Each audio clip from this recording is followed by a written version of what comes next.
La palabra se lee en el nombre del Padre, del Hijo y del Espíritu Santo. Amén. Después de estas cosas, había una fiesta de los judíos y subió Jesús a Jerusalén. Y ahí en Jerusalén, cerca de la puerta de las ovejas, un estanque llamado en hebreo Betesda, el cual tenía 5 pórticos. Y en esto yacía una multitud de enfermos, ciegos, cojos y paralíticos, que esperaban el movimiento del agua, porque un ángel descendía de tiempo en tiempo al estanque y agitaba el agua. Y el primero que descendía en el estanque, después del movimiento de las aguas, quedaba sano de cualquier enfermedad que tuviese. Y había allí un hombre que hacía 38 años que estaba enfermo. Cuando Jesús lo vio acostado y supo que llevaba mucho tiempo así, le dijo: ¿quieres ser sano? Aleluya, bendito es el Señor, aleluya. Mis amados hermanos, miren, aquí vemos a Jesús y un paralítico en Betesda. Miren, la palabra Betesda en arameo significa casa de misericordia.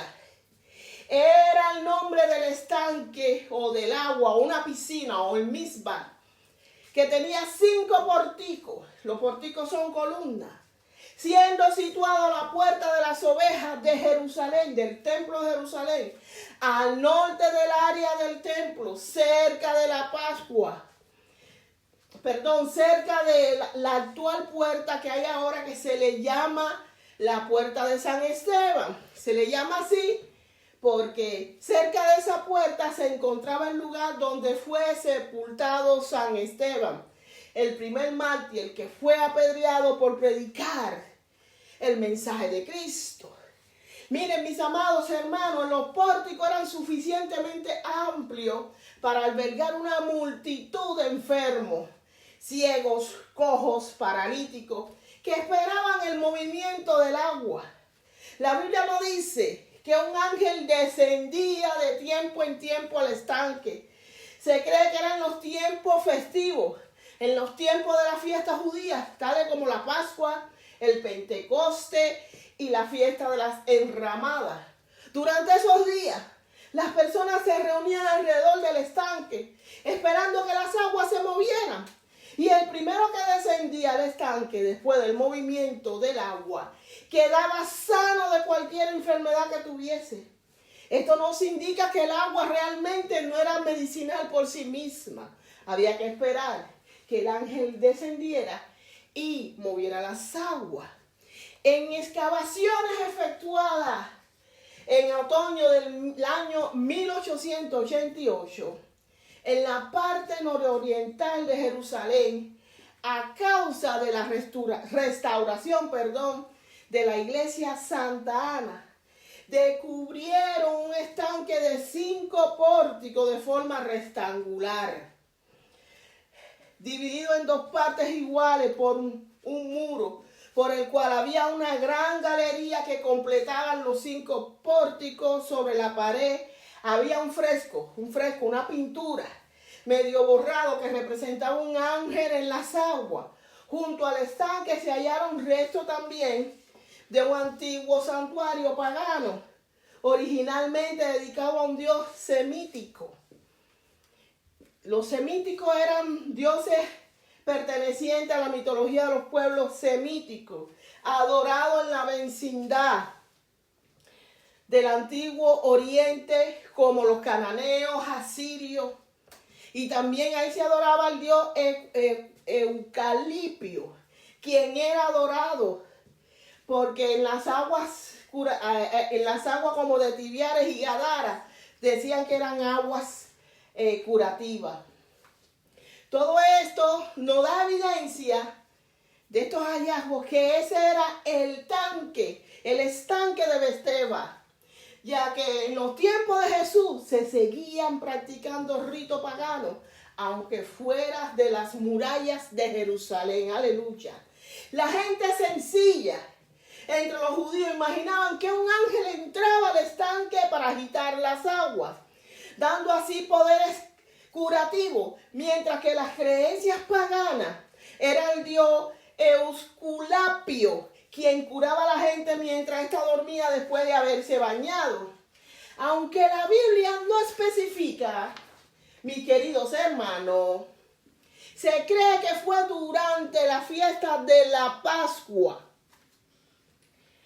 Nos dice el apóstol Juan que Jesús subió a Jerusalén y entró al estanque.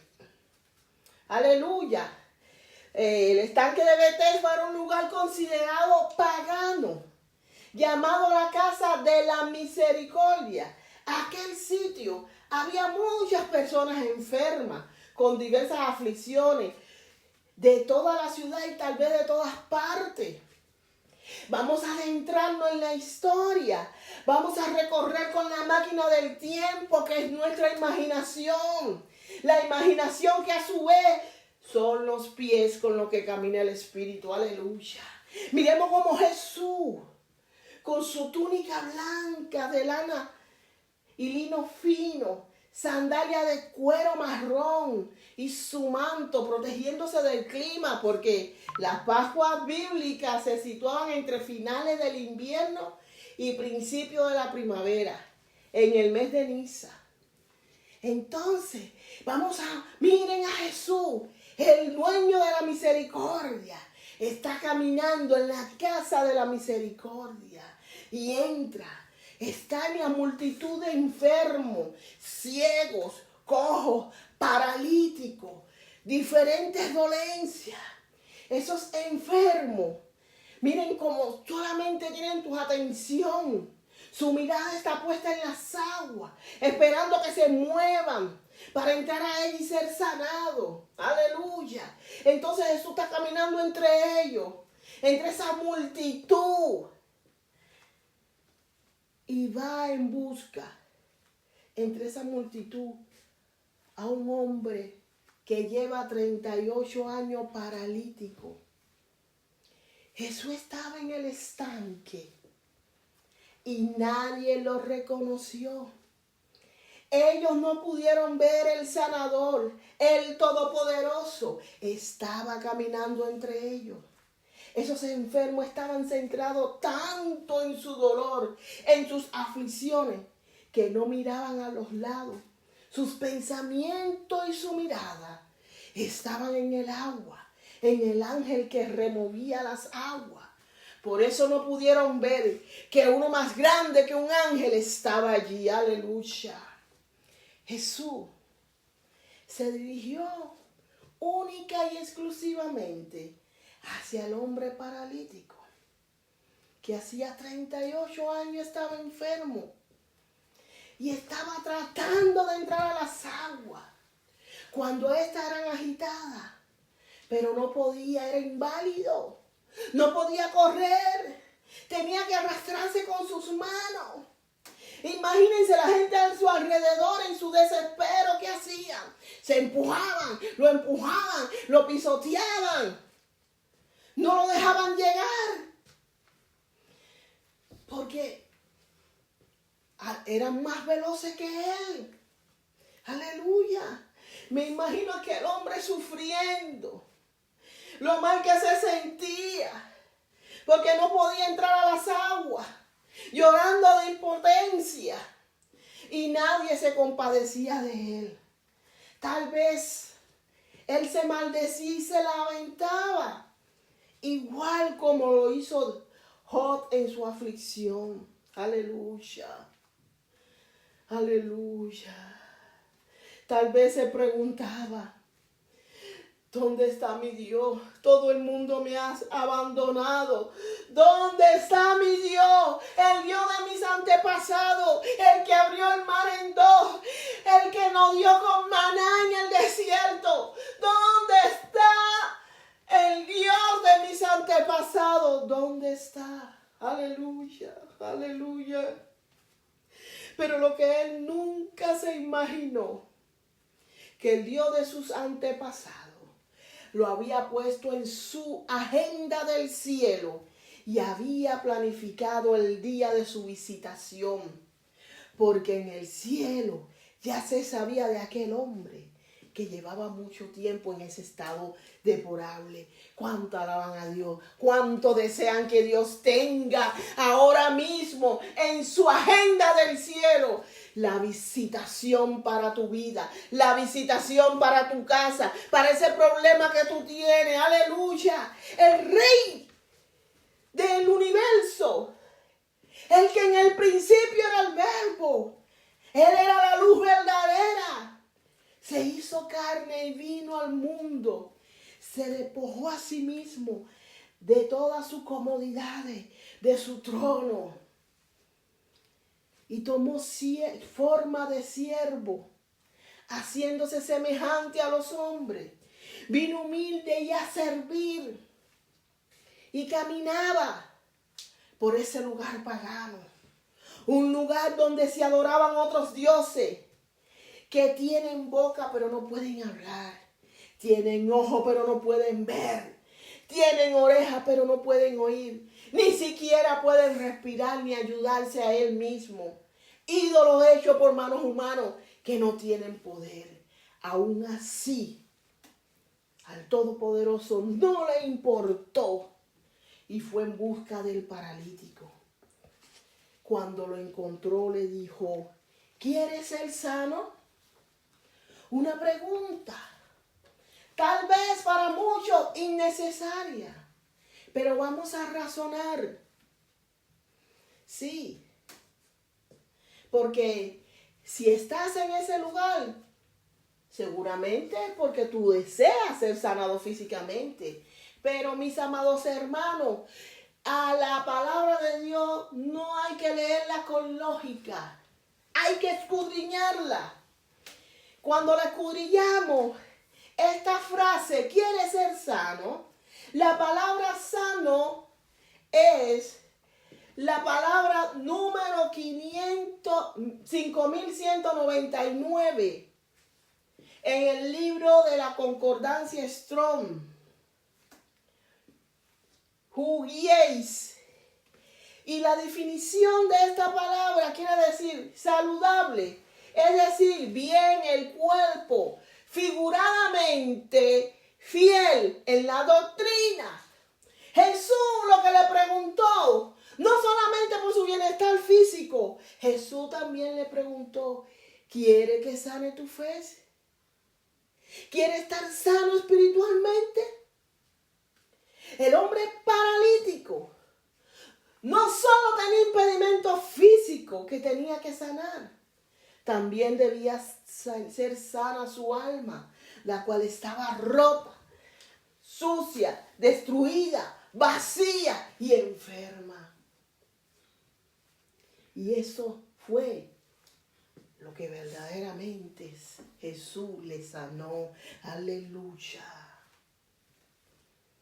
A la pregunta de Jesús, el pobre paralítico tal vez se quedó mirando así y comenzó a llorar y le dijo: Señor, vamos a meternos en la historia. Señor, pero no tengo a nadie que me meta al estanque. Cuando el agua empieza a moverse, yo no puedo entrar. La gente me empuja, me molesta, me pisotean y no tengo a nadie que me ayude a entrar.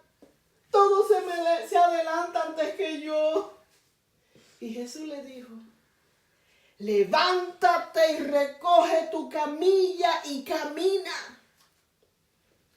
Y el hombre quedó sano inmediatamente. Tomó su cama y empezó a caminar. Imagínense la felicidad. El hombre caminando, saltando, mirándose los pies, dando gloria a Dios, lleno de felicidad, de un gozo tremendo. Pero siempre, cuando estamos gozosos, con una gran victoria que Dios nos da, el enemigo siempre viene a robarnos el gozo. Ay, Dios mío. Porque empezaron los líderes religiosos: ¡hoy es sábado! ¡Está prohibido que ande cargando esa cama! Pero él le contestó: El que me sanó me dijo, levántate, coge tu cama y camina. Y esas personas le preguntaron, ¿y quién te dijo que te levantara y caminara? Pero el hombre no pudo decirle, porque ya Jesús se había desaparecido entre toda la gente que estaban allí, mis amados hermanos. La Biblia especificó bien que ese día era sábado. El sábado judío, el Shabbat, era un día de descanso y santidad que comienza el viernes al anochecer, 6 de la tarde, y concluye el sábado al anochecer. Había que seguir las observancias del séptimo día de la creación. Durante el Shabbat, las actividades laborales estaban prohibidas y solamente se dedicaban a tiempo de oración, a la familia, la comunidad y la lectura religiosa, culminando con una celebración de paz y conexión espiritual. Llevar un lecho que no era más que en realidad un saco de dormir, mis amados hermanos. No vayan a pensar que era una cama de hierro, no. A lo mejor era una sabanita con algunas pajitas y ya. Entonces, eso sí era una violación de la ley. Pero, siempre hay un pero, era una violación para la ley según la interpretación de los rabí al mandamiento del día del reposo. Era una interpretación mala de ella, porque eso no era una violación de la ley del día del reposo de Dios, sino que había sido una interpretación humana.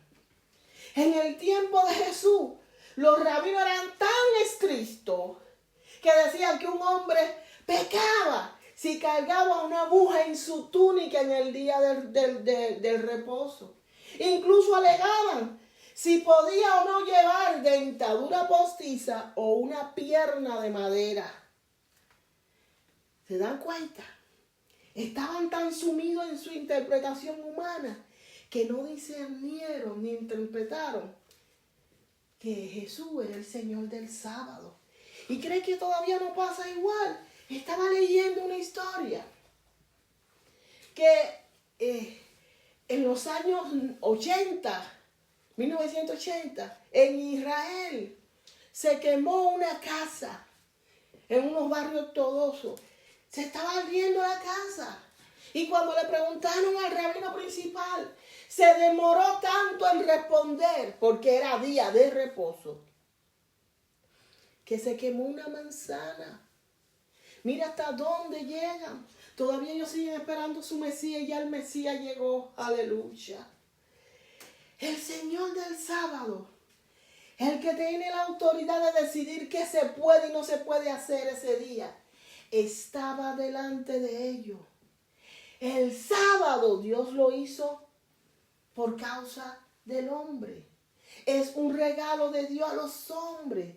Una gran bendición a la cual Dios bendijo y santificó para que el hombre lo guardara y disfrutara debidamente el séptimo día, el Shabbat. Mas sin embargo, los fariseos en el momento de Jesucristo y hasta ahora habían hecho una carga del sábado. El propósito del día de reposo era servir al hombre y para hacer el bien. Aleluya, y para que el hombre descansara. Ahora la pregunta que yo me hago, y tal vez ustedes se hagan, ¿por qué Jesús no sanó a esa multitud? ¿Por qué Jesús solo sanó a ese hombre? La respuesta está en la Biblia. Y David levanta la mano y nos dice, lean el Salmo 57, 17, en el cual dice, los sacrificios que agradan a Dios son un espíritu quebrantado, al cual Él no desprecia un corazón humilde y arrepentido. Aleluya. Este hombre, su corazón seguramente estaba dolido y arrepentido. Ese paralítico atrajo al Rey Todopoderoso en persona a que fuera a visitarlo y a un lugar pagano. El Todopoderoso vino, lo restauró, lo transformó tanto físico como espiritualmente.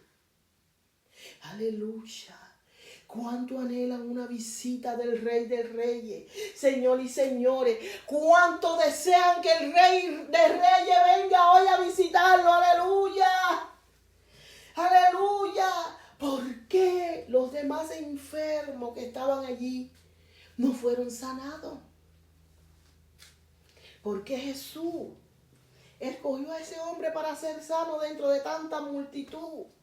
¿Por qué Él no hizo una campaña evangelística de sanidad y lo sanó a todos? Mis amados hermanos, la respuesta está en que Dios no comparte su gloria con nadie.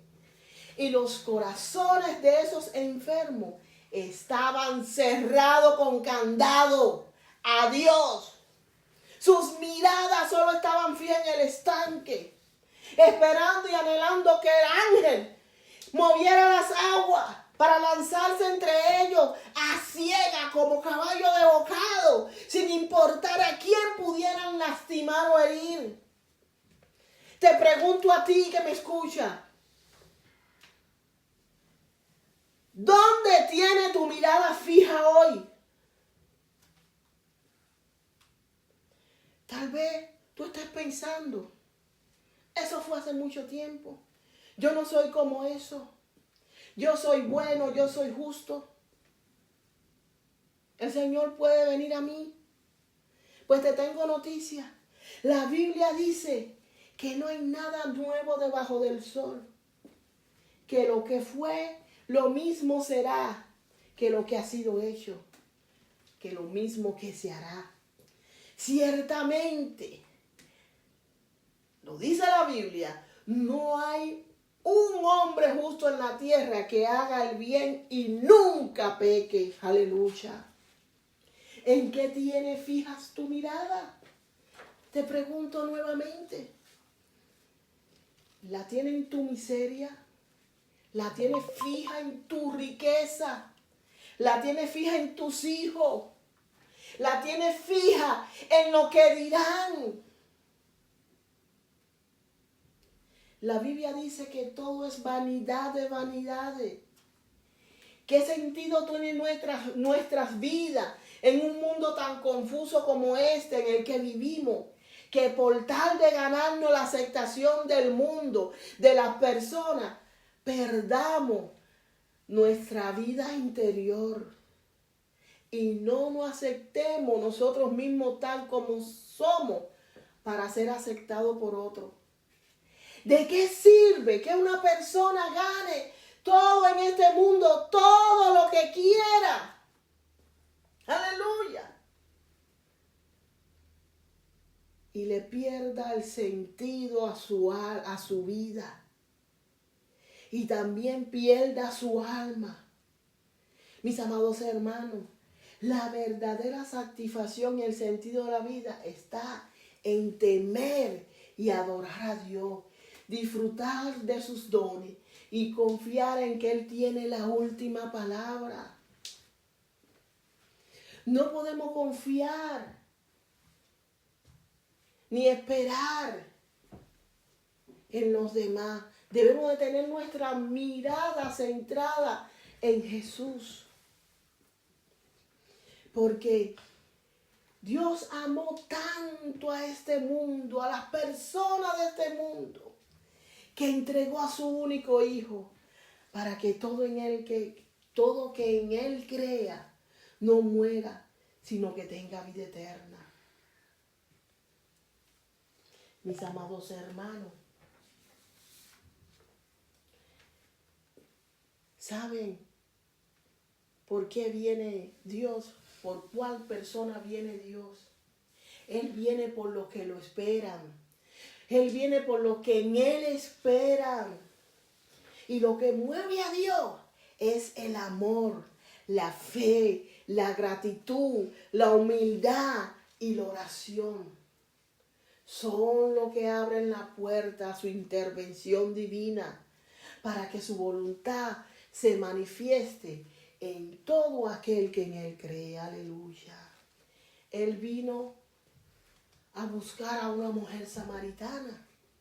El Evangelio de Juan no cuenta. Él vino por una mujer encorvada que tenía 18 años. Él vino por un hombre que tenía la mano seca. Él fue por un gadareno endemoniado. A todo Jesús lo libró de su aflicción. Aleluya. Y ahora yo te vengo a decir que Él viene por ti. El próximo eres tú. Dios está escuchando tu plegaria. Ya Él se está acercando a la hora de tu visitación. Tu nombre está en la agenda del cielo. Él no llega ni antes ni después.